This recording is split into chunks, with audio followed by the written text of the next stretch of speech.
we need to spend more of our time thinking about alternative forms of real estate ownership that let go of some of those seemingly immutable rules of neoliberal economics and just ask ourselves again, like, what's the right model? I mean, I'm sure you work with a lot of people like this, but for me personally, I'm kind of looking forward to the idea that one day I can steward a piece of land with a group of friends that are somewhat, intergenerational, and we can all build little homes on that land. And the questions of like, well, how does that land get owned, and what does the bank think about who owns that land, who starts it, and is there an LLC, and all of those questions, I think, should come after the question we ask ourselves of like, what relationship do we want to have with land and with buildings?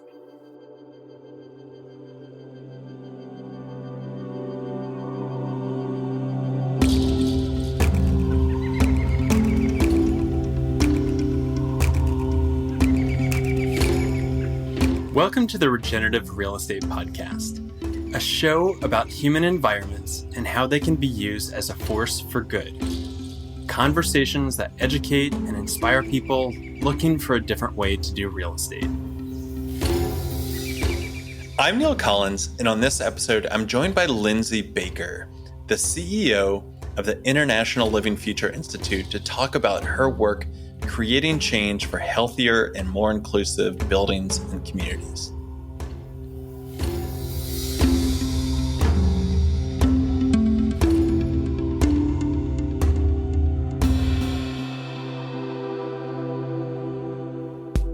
On a previous episode of this podcast, I had the opportunity to sit down with Jason McLennan, the visionary architect that in 2006 put out a challenge to the world to create buildings that leave a positive handprint rather than a negative footprint. This challenge has become known as the Living Building Challenge, and it is a signature program of the Living Future Institute. Over the years, the Institute has grown as they've realized just how much of a watershed change is needed to create spaces and places that meet the rigorous standards of the Living Building Challenge. This certification has certainly become known as the most rigorous and aspirational green building standard in the world. In 2001, the Institute hired Lindsay Baker to take the helm as CEO. At the time, I reached out to Lindsay to see if she wanted an opportunity to join me on this show. And while she said that she was thrilled to be invited, she said she needed a little more time to get her arms around the organization. I'm actually really glad that we had this bit of pause before she joined, because Lindsay has certainly got her bearings within the organization, and it was fascinating to hear how she's been able to navigate through periods of immense cultural change.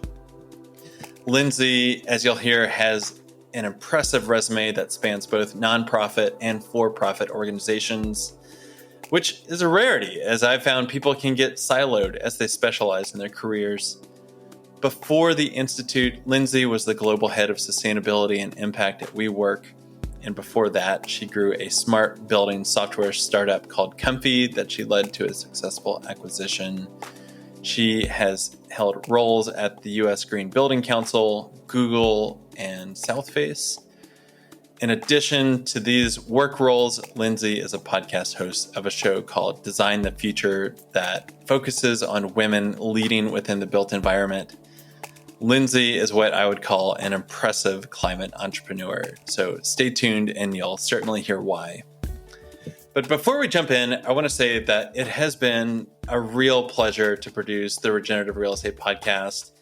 Over the past several years, we've had over 100 people join us on the show that are all leading the way of how we are designing, building, managing, and stewarding our homes, our communities, and our habitats. We've explored topics from regenerative agriculture to transformative finance, and we hope that we can produce another 100 episodes that share more stories from industry pioneers and the culture-changing projects that they are involved in. If you find value in these episodes, I'd appreciate it if you would leave a rating and review of the show. I can tell you there is no higher compliment than whenever you share the podcast with your friends and colleagues. So thank you to everyone who has left a review and for taking the time to support the show. Now, let's get into it with Lindsay Baker from the International Living Future Institute.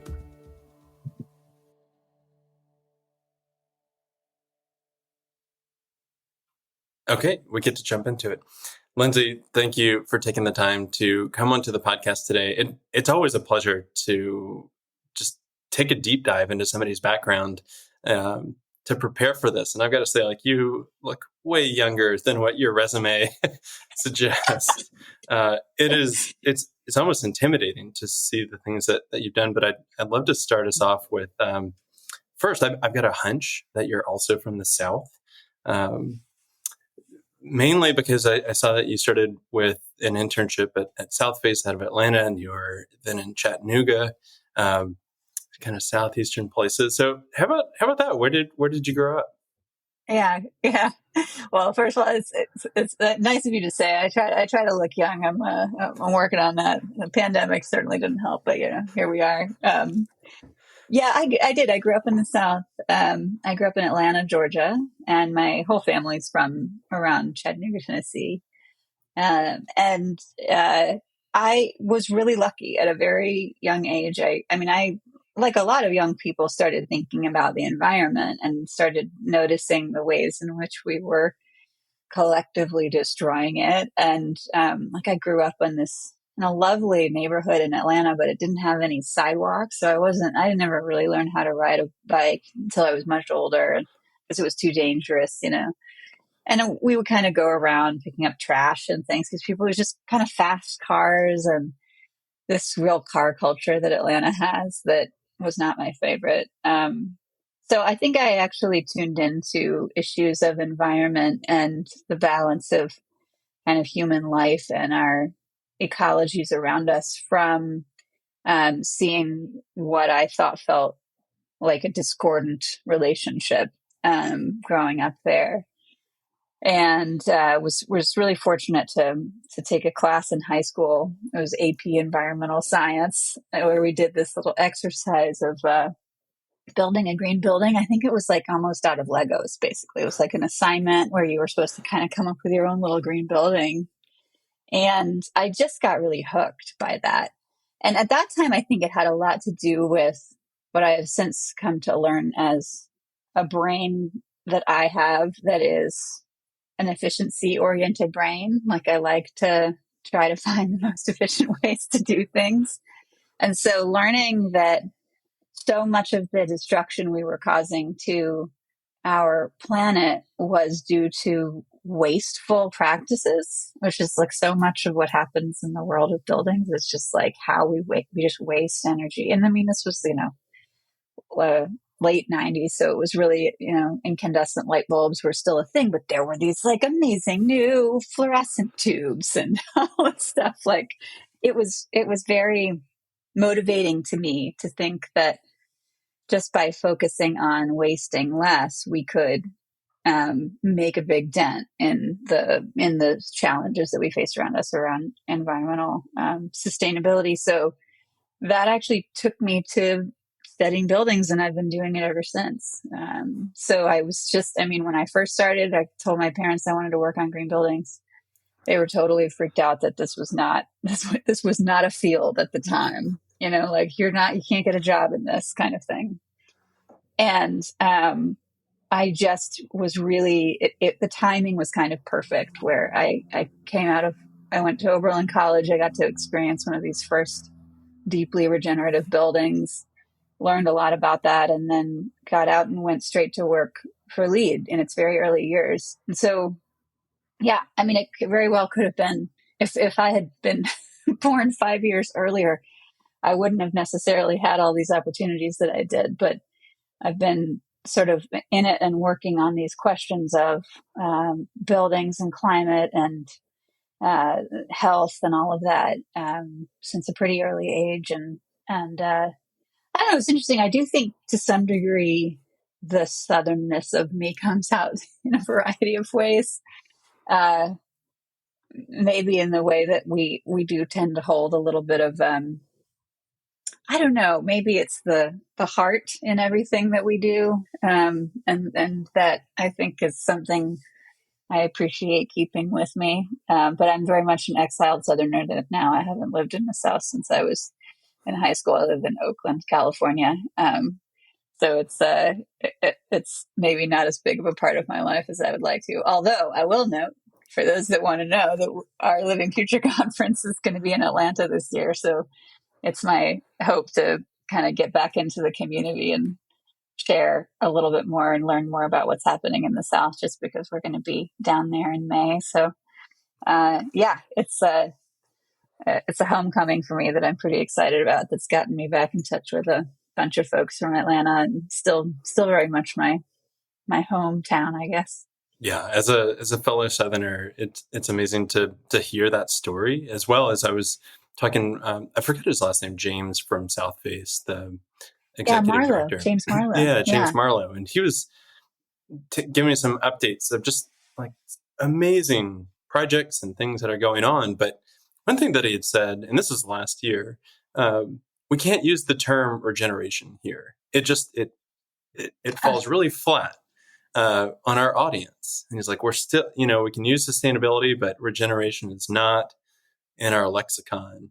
And I was surprised to hear that. Yeah, that is really interesting. So I was just speaking with a friend and fellow Southerner, Catherine Wilkinson, Dr. Catherine Wilkinson, who was a co-author of the Project Drawdown book, or Drawdown the book, and the All We Can Save anthology. And she was telling me there's some new research out.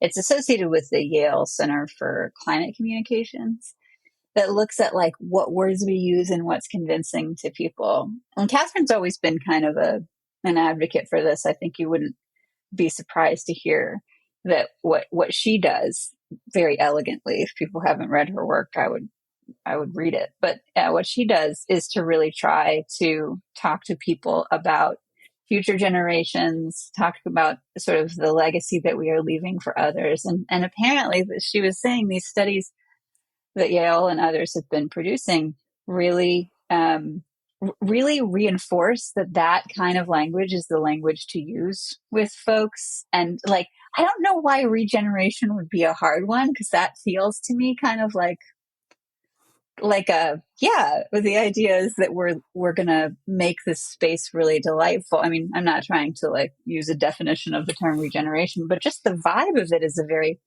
positive one that's about sort of thinking about how the future. So I'd be curious to know what James thinks about kind of where that is. And maybe what he's saying is it just feels like people aren't there yet. For me, I think that the nice thing about working on a term regeneration is it's not the same as saying, for example, our carbon positive buildings easy to do these days. So in other words, I don't think about the term regeneration just as a term that means even better than sustainable. I think that's a way that a lot of people understand it. Like, okay, well, we've been more efficient, and then we've done some more things, and we've gotten a little healthier, and then we get to sustainable, and then you know what I mean? Like, as if it's sort of a ladder of going up the ranks in harder and harder aspirations on these things. Sure, it's presented as very part linear. of it. Yeah, linear. Yeah, and I know at International Living Future Institute, we do that kind of. We do have some graphs that kind of show it like that. But it's not just a linear question of how good you are. It's also just a way that you approach the act of doing anything, whether it's agriculture or or building homes or real estate in any way. It's a mindset for sure. And it's something that I guess, it seems like people could pick up on. I could totally see that James would feel that, like, if it's more about how far are we along on that journey. Obviously, you drive around any city in many parts of the world, and we're nowhere near regeneration.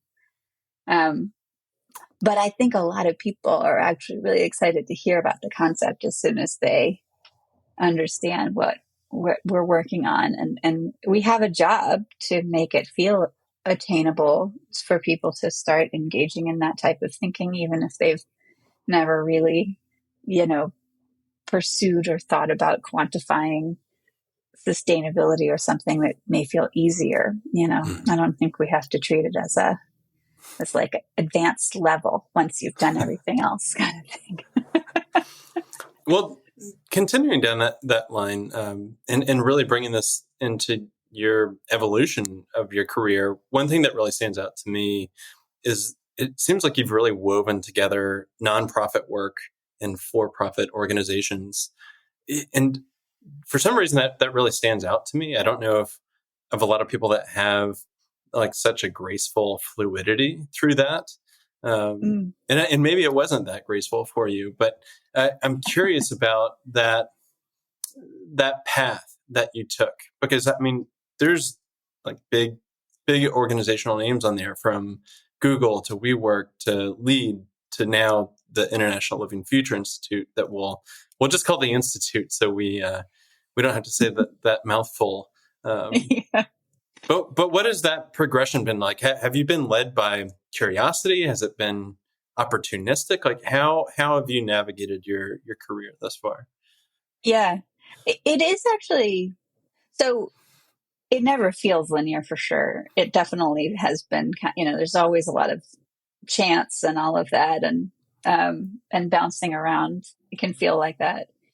But I think unlike some folks, I've never been anchored by the question of what my profession was.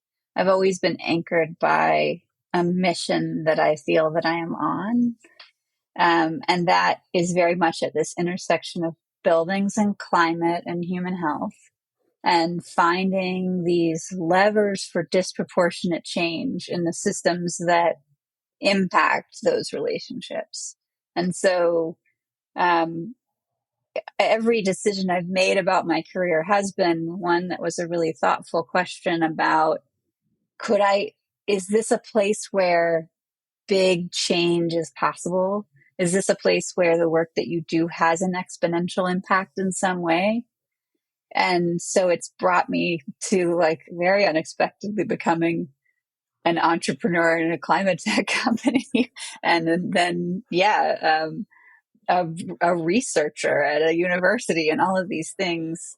And I could tell you each one of those steps, what the thinking was, and I have no regrets about like each one of those decisions, because they were all very much fundamentally asking this question: what needs to happen right now to transform the building industry, and where are those like possibilities? I mean, WeWork, obviously a lot of stories, a lot of very entertaining and crazy stories can be told about that place. But when I started, I knew that it was like, a fairly wild and untamable beast of a place, but also one that had so much money and so much potential and so many good minds putting towards the way that we were going to shift how we occupied space around the world. And that the relatively open-mindedness of the leadership there meant that you could just rethink what real estate was, And so my year and a half there, I met an incredible number of people who all had that in common. It just really drew innovative thinkers into the community because it paid us really well. And we were all really excited to be thinking about all of these issues with other people and doing interesting things and having a big impact. So it's just to say like that, that may feel weird. And then immediately afterwards, of course, I had a lot of companies asking if I wanted to come be the chief sustainability officer of some other random thing. And I had zero interest in those because it wasn't at all hitting on the question that I continue to be motivated by, which is we have to transform the global building industry to make it a place that is in line with and in harmony with our ecological systems, human bodies, all the critters on the planet and their bodies and what they need, and how our communities socially work together. and the industry shifting to meet those needs and to live within those sort of systems rather than in opposition to them.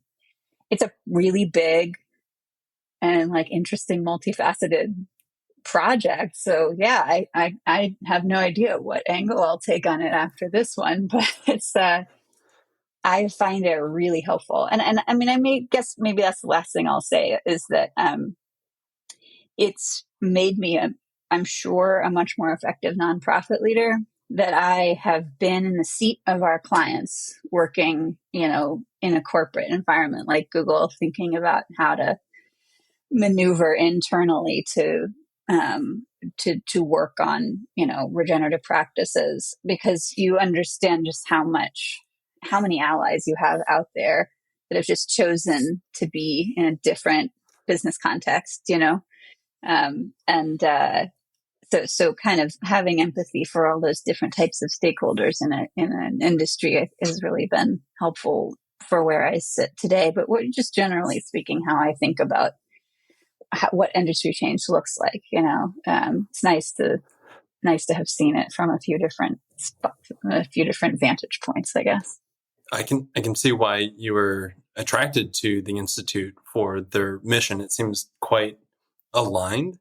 But I also know that you stepped into that lead strategist role at a really interesting time. I've been following the Institute for a long time now, especially getting the ability to tour different projects, living in Portland and now in the Puget Sound region, and just the thought leadership that is concentrated within this region, where green building has been a little bit more of the norm than other parts of the country.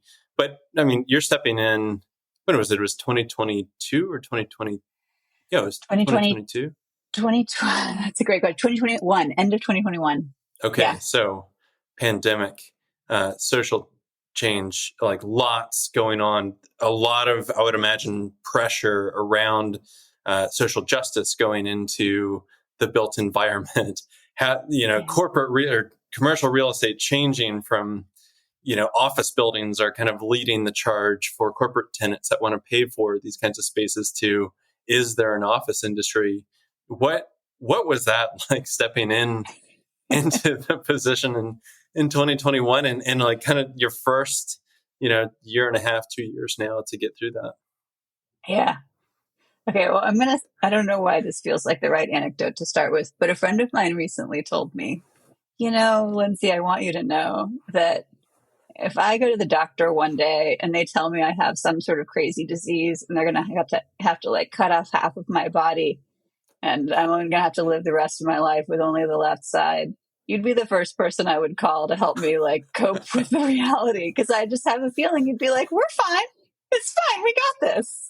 It's like, thank you. And also, I mean, I may have honed that skill a little bit at WeWork, for example, in places where, but honestly, I mean, startup life, teaches you how to roll with things, and just to take everything in stride. And so I will say, nonprofit executive director roles, CEO roles, are not for the faint of heart. And it's definitely good to be ready to kind of just have an even keel through all the stuff that these kinds of organizations can go through. Yeah, I mean, it was a very tough time in a lot of ways, and just a changing time, as you said, right? Like priorities of how we work were shifting. The questions of how we can all be, how we all participate in society were, very front and center. Along with just, all the financial implications of having virtual conferences and all this stuff. So you kind of have to stay on your toes. I mean, that said, I love my job. It feels like the perfect place to be. And I think in part, one thing I have learned, or at least that I believe very strongly, is that if you want to be at that vanguard, trying to change people's minds and trying to push big things to change, then you really do have to learn how to roll with all of these huge transitions that we're all going through. In other words, I think the biggest change makers in our world are good at listening and responding and thinking about what is happening in the mindset of our communities at any given day. And that shifts, all the time. But I think there's a lot that you can do without paying attention to that. But for me, it's an opportunistic kind of game that we're in, where you see, okay, wow, great, we have this youth climate movement. People are really paying attention to that. How do we best translate this like deep emotional connection that people feel about Greta Thunberg getting up in front of the UN and talking, like just undressing these people in charge of climate action, and figure out how to make that something that motivates action in our sector, and that gets people to do some of the specific, next steps that we're pushing for them to make. So I like that feeling of always being a little bit kind of responsive to what's happening in the world. And I think in particular, what's nice about International Living Future Institute, I will just say that one more time, the Institute. What's nice about the Institute is we've always had this holistic, really strong foundation of what we care about. It's never been narrow. And so that means that when things came up, like the murder of George Floyd and how the world reacted to that, we already knew that racial justice was something that we cared about and was programmatically present for us. It made us ask questions about whether we thought the equity pedal of the Living Building Challenge was enough, whether it could be improved. It asked us to look at the Just label program and all of what we do there, which is essentially an engagement program for firms who are interested in improving their social impact in the world. We asked ourselves, how can that community get involved? What are the ways that we need to be responding to this moment?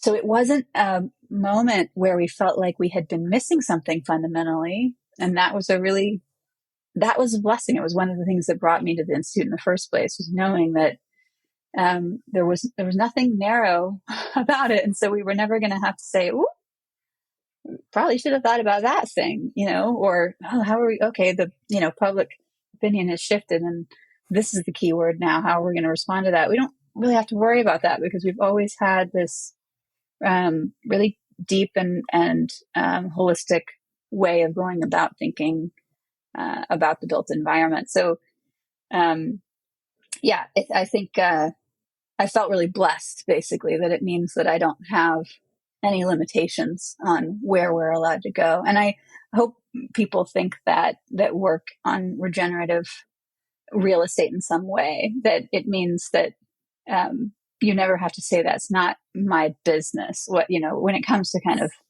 thinking through how we interact with the world and communities and all of that, it fits into the whole somehow.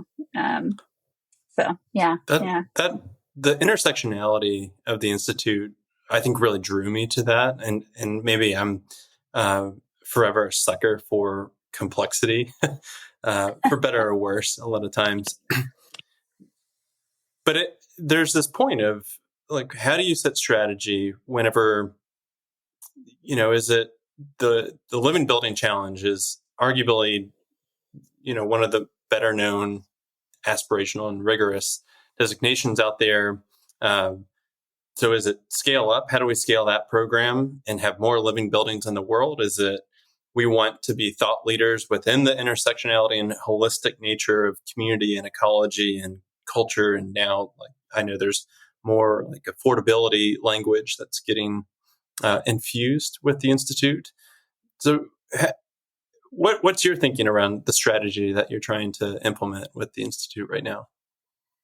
Yeah, I guess I'll imagine that a lot of your listeners are folks who have a job in our normal world, working within the constraints of the industry of real estate and buildings somehow. And so everybody can probably empathize with the point that we care about this philosophical underpinning, this ideology that we share around regeneration and what that means. And also we're trying to like have a 9 to 5 and, go see our families at night and keep the roof over our heads and make money and have that all work. And so, yeah, just as a window into how I balance that with the Institute and how we collectively balance that, we have to make a lot of strategic decisions about where our time is best spent. And so in other words, it can be hard. Sometimes people will reach out to me and just tell me the most delightful story or talk about some product maybe that they have or a building or a community that is really philosophically and ideologically aligned with what we do.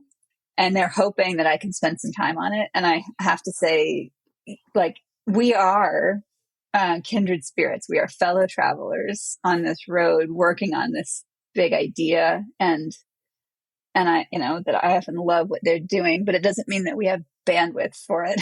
And so that's where the kind of important role of a CEO comes into running a good nonprofit is, just the basic tactics of it. Like we're an organization, you can look up our finances online, but basically we bring in about $5 million a year.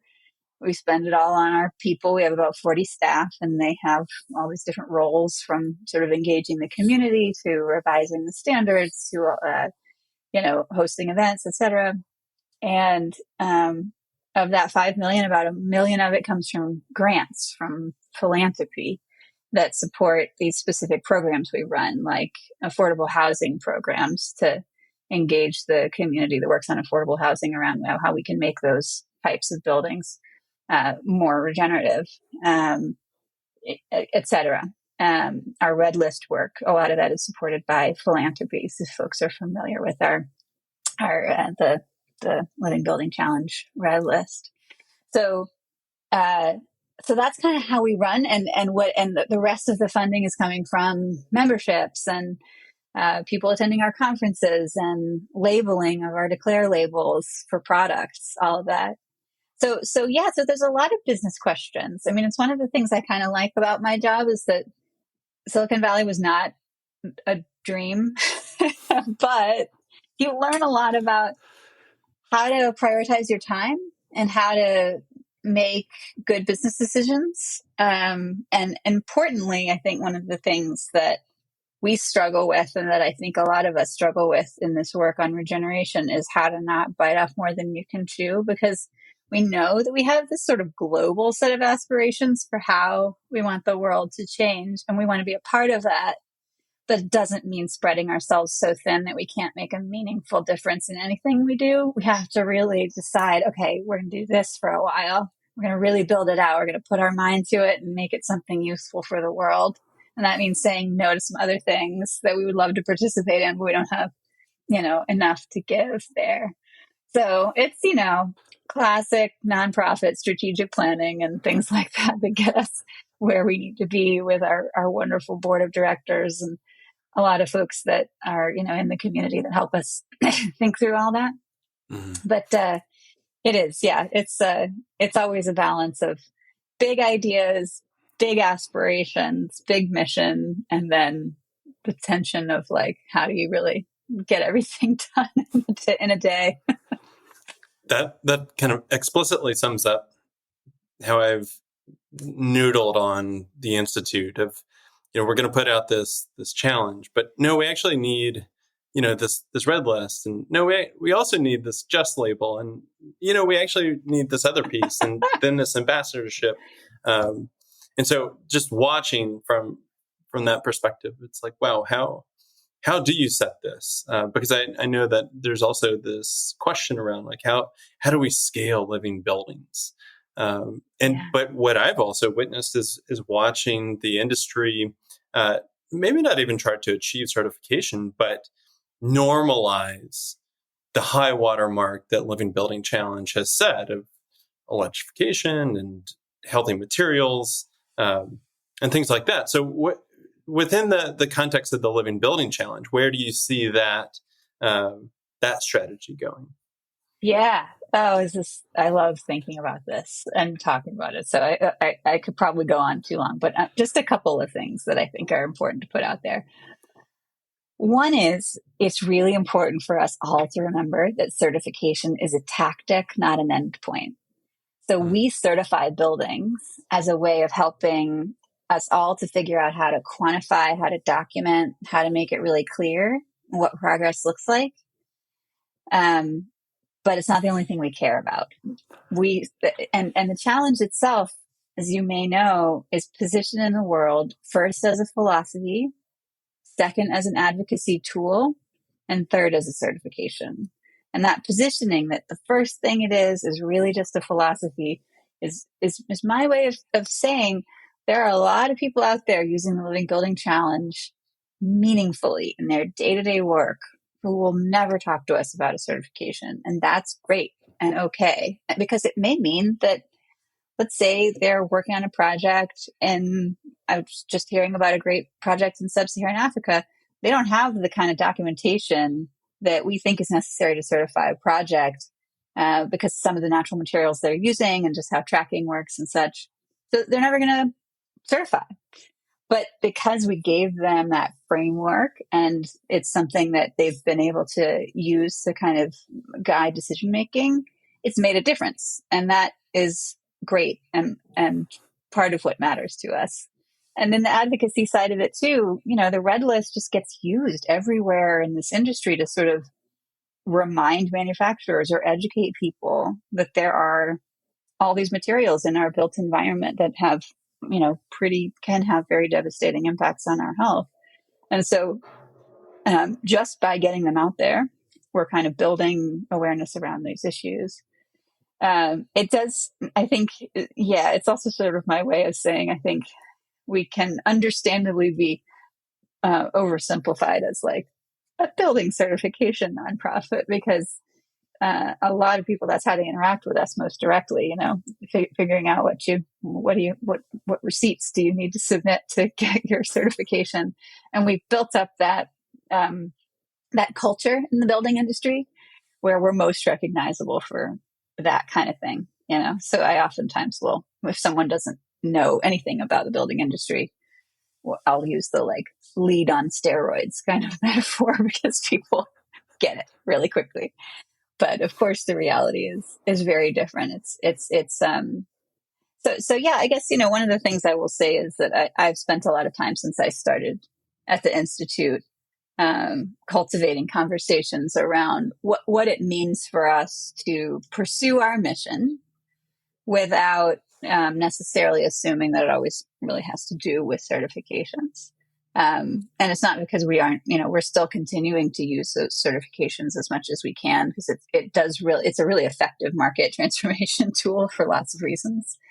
But also just to remember that that's not at the end of the day why we exist. We exist to transform this industry, and we're going to do that in whatever way we can. So, for example, we're starting to spend more time we're strategizing around how to have our membership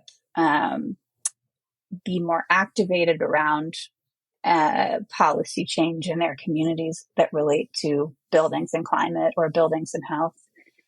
How do we as an institute sort of mobilize or help to inform people about opportunities that they have to participate as a citizen, to, express their support for things like building performance standards or bans of PFAS chemicals in materials or other things that are aligned with our vision.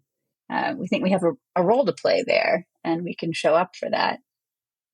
So I guess that's another way of saying, yeah, we have a lot of tactics.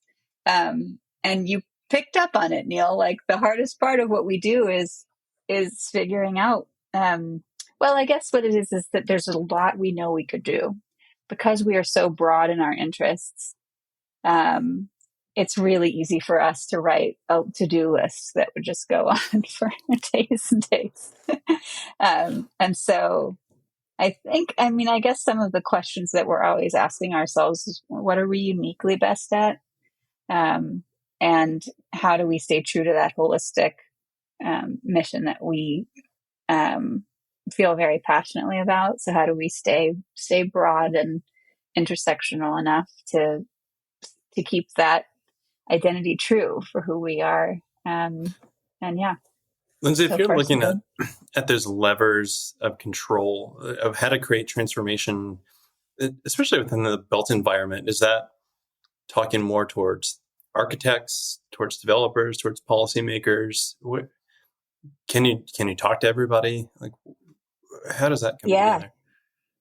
Well, so I mean, I guess one thing I'll say is in the work of systems change, we try to understand these stakeholders really clearly to figure out who is going to be capable of doing what. And we lean in where we see the biggest, so in other words, there's sort of some power analysis that you always have to do to ask yourself, how can you change a system? And I've learned some fascinating things in my time. I think there was a time when I thought this thing that I think a lot of people still think, which is architects really can't make that much of a difference because they're, quote, a service profession. And there's a lot of service professions in the building industry of people who, who supposedly are just doing what someone else tells them to do. And if I were to take that angle as a change maker, it would narrow the number of people that I needed to talk to by a lot. And that sounds great if you're a really linear thinker and you imagine that you only have like 5 people in the world to convince and then everything else will fall into place. Human nature is not actually that simple and systems are never that simple. And so what we know is, yeah, of course it's not, we can't always distill it that much. And what I've learned is that architects, in particular, are fantastic at helping people to get their head out of the present status quo. This is just how we do things, and get people to think about what a different way of doing things or a different outcome might be. And this should not be surprising. Architects are literally envisioning and then creating things that were not previously there. That's the job. So for them to be good at that is logical. I'm not an architect. I'm not good at that, but that's their job. So we have to rely on them, for what makes them good at that. Engineers, mechanical, civil, all those kinds of folks as well, are basically trained to say, okay, something needs to exist. It hasn't existed yet. We're going to have to make it. How does it get made? Like, what are all the little parts have to come together? So it's the same sort of brain, that has that strength in creation and in envisioning and in helping convince other people that it is possible. But of course, at the end of the day, you have to really convince people like owners, developers, but especially owners of buildings who take that upon themselves to, whether it's a homeowner or a professional commercial building owner, etc. You gotta know that they are really key stakeholders and think about it from their angle and try to work with them as well. So I think, I've sort of come around to it. I used to be like, why are there so many architects? Why are there so many architects around? But now I kind of understand it. It's because they're the first ones to be able to say like, oh yeah, we could do that. We could do things differently, oftentimes anyway. So they're a little disproportionately represented in the community, but not because they're the only ones who really matter, but because I think they kind of naturally, are drawn to these kinds of questions and ways of thinking. So the task is to make sure that we don't get totally caught up in architectural world and don't make it on to make sure that this works for other people. I don't want to spend too much time on this question, actually, but an investor into more transformative real estate told me a quote the other day. He said, how do you move a herd of cats? You move the bowl of milk. And it was a really interesting metaphor, particularly for the underpinning of a very capital intensive industry, which is the built environment, especially whenever you're pursuing something rigorous and aspirational like the Living Building Challenge. How much of that whole, like, we're really trying to dive into the capital side of the industry this year, in particular for Latitude and the Regenerative Real Estate podcast, because it's really, really hard to watch so many amazing ideas and projects weather on the vine because they're undercapitalized. And you get these questions of like, why would we want to do that? That's just too expensive. So before we move on to what I think is going to be even juicier, I'm curious if you have any thoughts around that part of it. Well, coincidentally, Neil, or maybe not coincidentally, I've decided that this is my year to really harness the power of finance and understand how we start contributing more to creative thinking in the financial realm of real estate in order to move the bowl of milk, as your friend would say.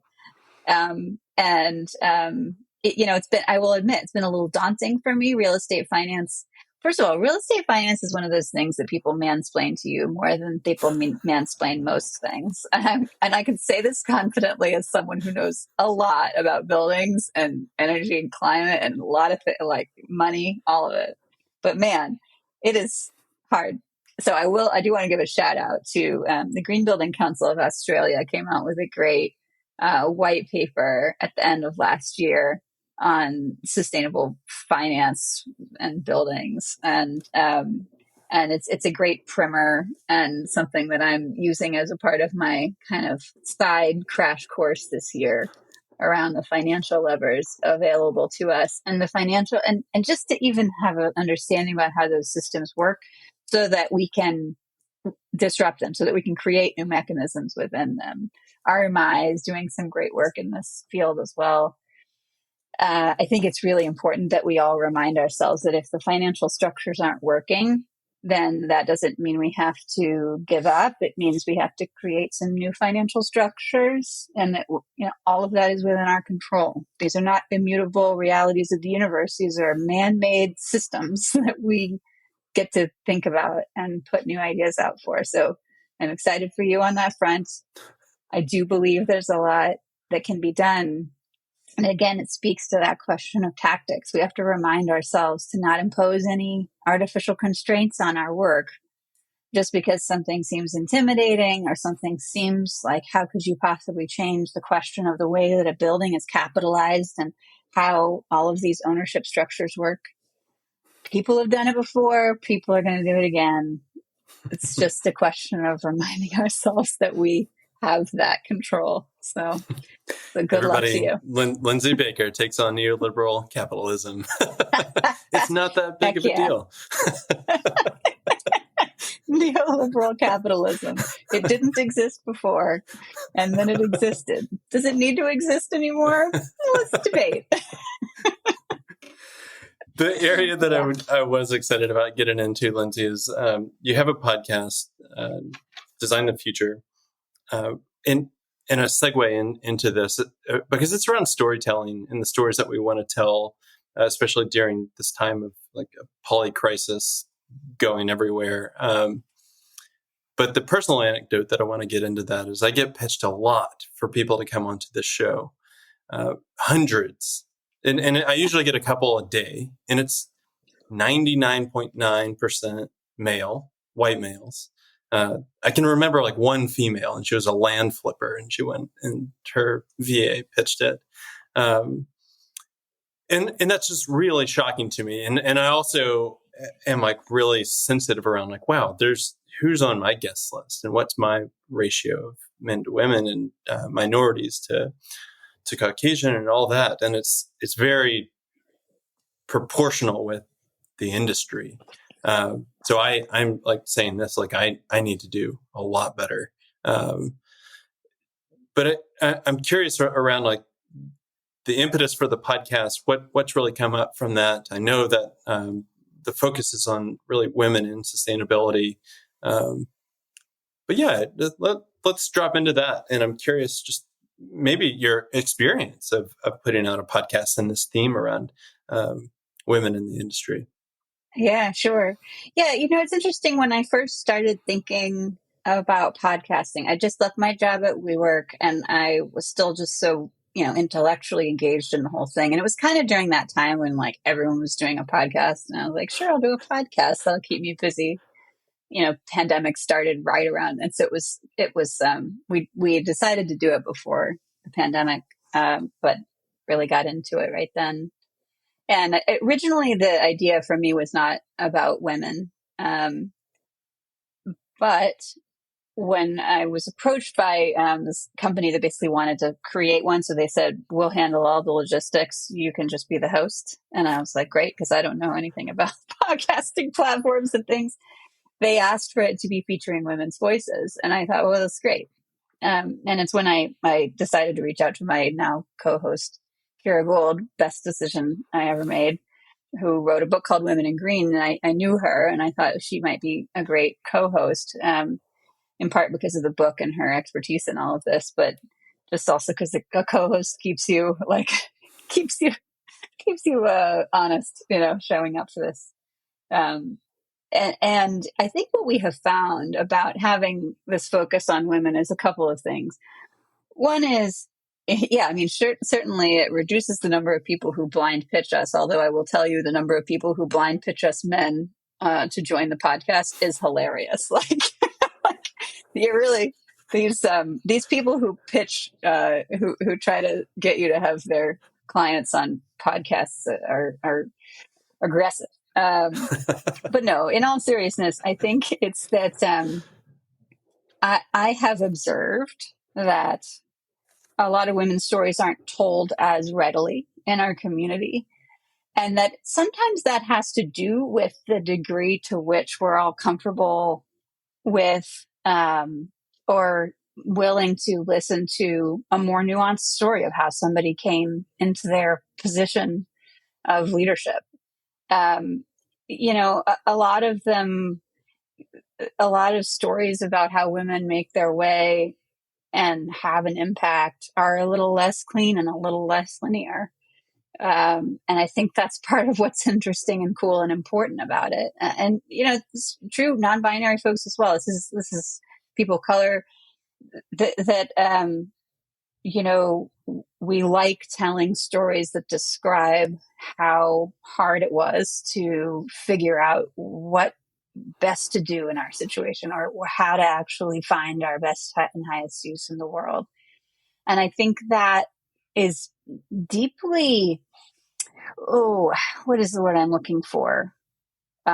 Movement building, because it gets more people to hear that there's no magic behind how I got where I was or how any of our guests got where they were. And that therefore that means you could do it too. That it's some combination of persistence, thoughtful, technical expertise that you build up over time, whatever that is.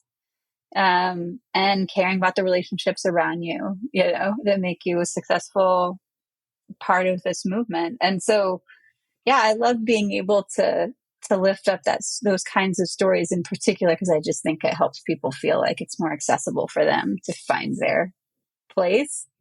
And I don't know. I mean, I guess I'm kind of surprised to hear like your percentage of people that come to you that are men, because I do still feel like, especially compared to Silicon Valley and the time I spent there, that this community does have, is more diverse and has a lot, especially more women than a lot of industries do.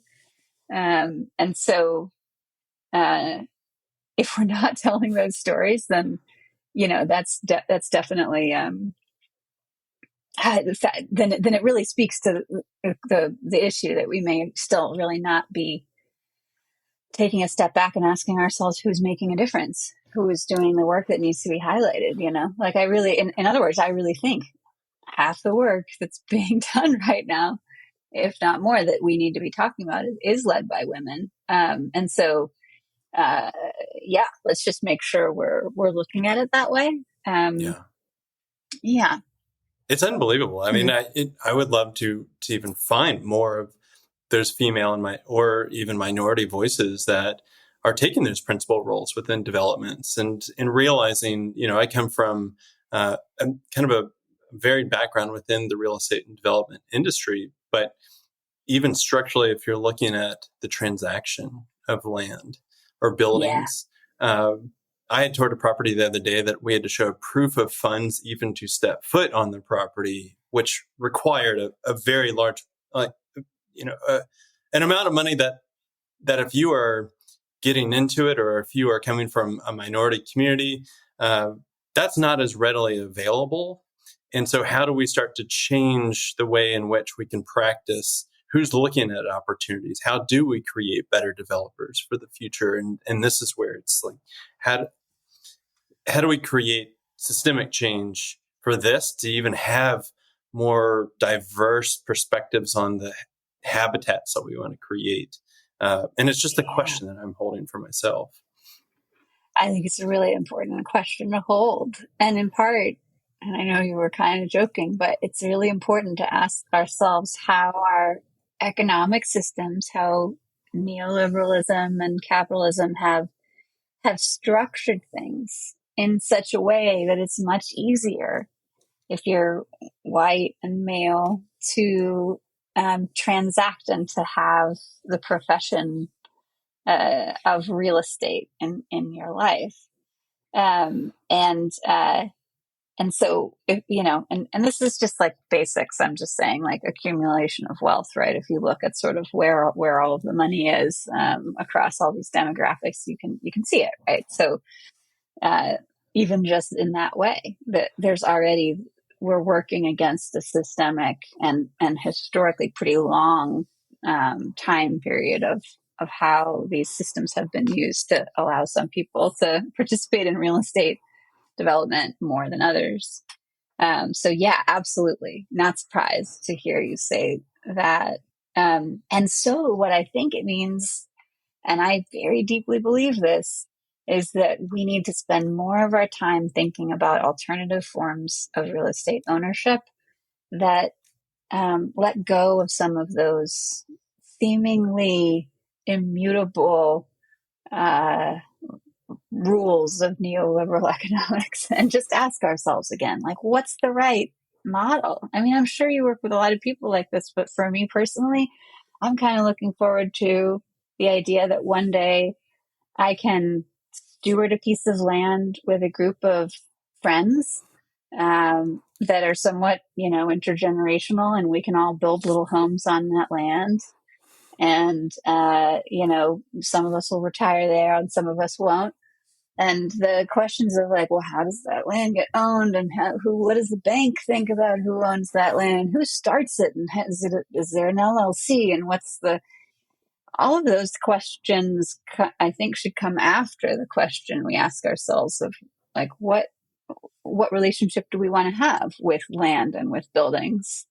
And then let's work our systems of real estate ownership and laws and such to reflect that, rather than kind of how we have to do it now, where it's like, well, this is how all the mortgages work, so this is what we're going to do. And there are cool people, women and people of color, kind of innovating in that space of creating new forms. I'm a member of a group called the East Bay Permanent Real Estate Cooperative, for example, that is trying to come up with new ways to think about real estate ownership that are deeply rooted in these questions of regeneration. So yeah, I guess maybe to put it more succinctly, I think we should all treat this realm of real estate finance and economics as space for innovation for our community, in the same way that we treat things like waste management and renewable energy as space for innovation,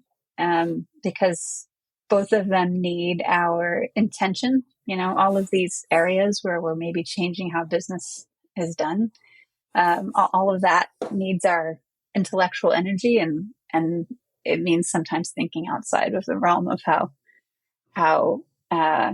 real estate finance and how capitalism works today. Amen to that. That's why I love hosting this podcast, because we get to go to those alternative structures and we can go towards the psycho-spiritual side of what it means to steward property, as well as really have fun with the building science and all that. So yes, like we're going to emphasize that. Lindsay, I want to ask two last questions. They're going to be softballs for you because you have a pretty long list of career accomplishments. What is something that's not on that list that is a seed of curiosity that maybe you haven't expressed or done, but it might be bubbling up and germinating at some point in the near to distant future? Yeah, I guess what I'll say for me is I've lived my whole life pretty much working in offices and being on Zooms and thinking about these kind of complex international structures. And for someone who's embodied a lot of these questions so deeply for my whole life, I spent very little time actually building anything.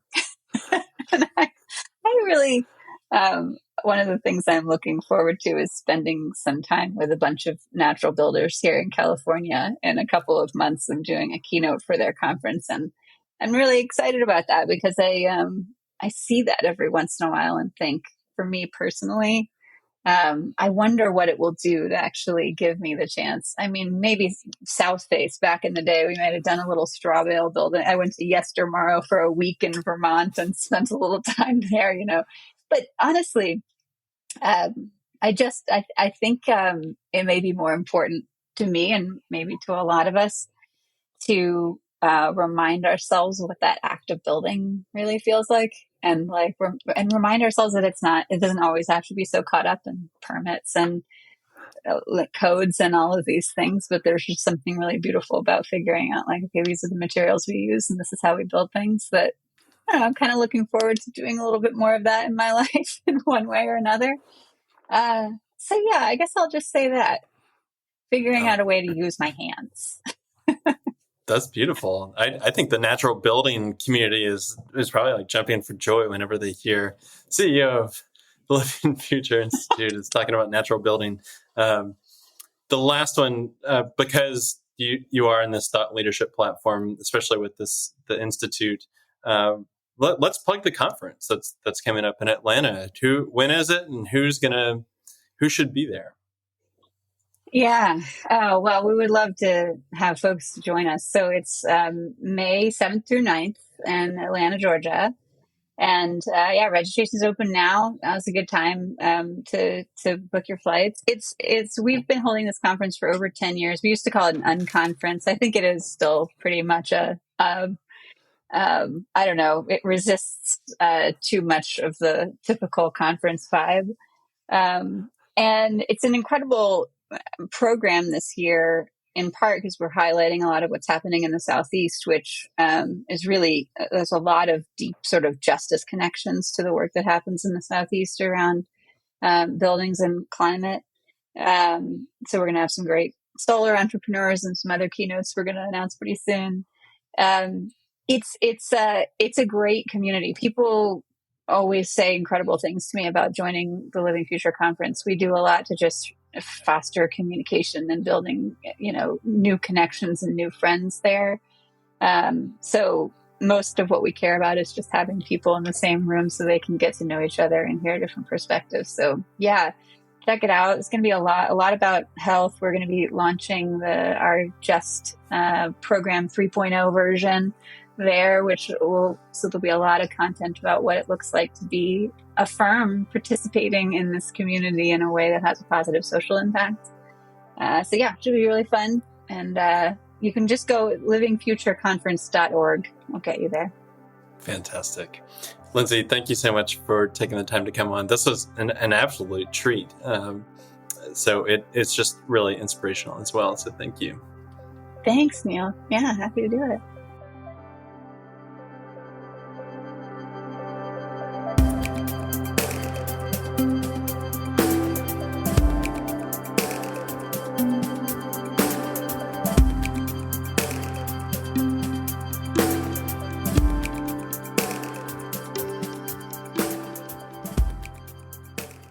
If you want to follow our work at Latitude, you can follow us on Instagram at latitude.regenerative.re, and mine is at I am Neil Collins.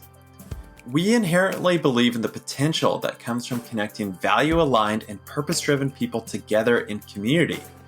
That's why I encourage you to join our mighty network and introduce yourself to the other people working across the globe to advance a more regenerative, resilient, and beautiful world.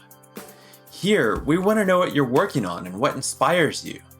Through this platform, you can attend live events, take courses provided by our podcast guests, and create connection with other people and businesses that share your same passion.